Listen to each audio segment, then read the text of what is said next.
I praise the Messiah, YAHSHALLA, YAHSHALLA, amen. Amen. Amen. What I'll be proving today is how in Scripture that it will be better for you not to borrow. So I'll be going to use Deuteronomy chapter 28 and verse 12. Okay. This is Deuteronomy chapter 28 and verse 12.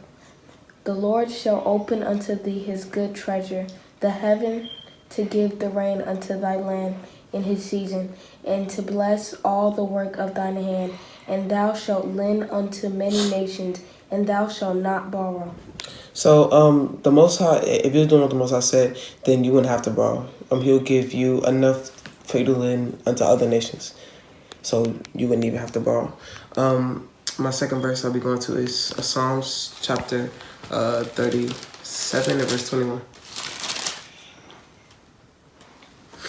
We're just expounding on how it's not good to borrow.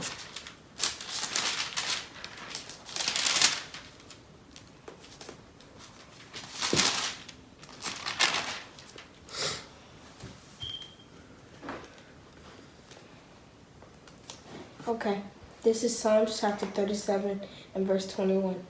The wicked borroweth and payeth not again, but the righteous sheweth mercy and giveth.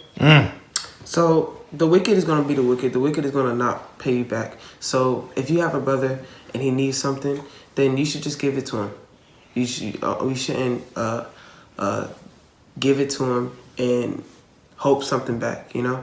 You should just give it to your brother because that's your brother. My next verse is Proverbs chapter 22 and verse 7. Alright, this is Proverbs chapter 22 and verse 7. The rich ruleth over the poor, and the borrower is servant to the lender.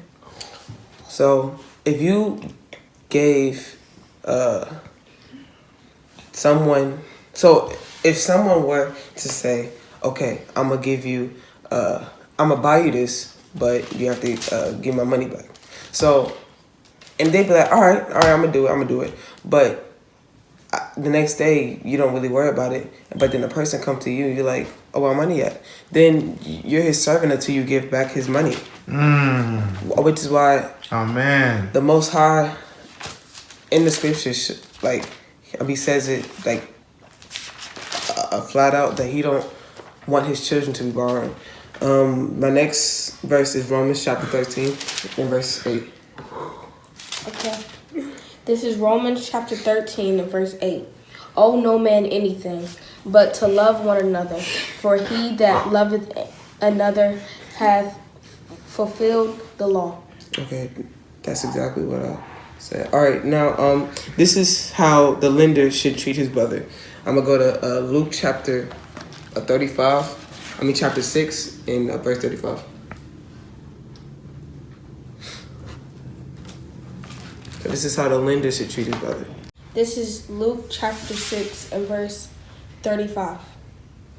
But love ye your enemies, and do good, and lend, hoping for nothing again. And your reward shall be great, and ye shall be the children of the highest.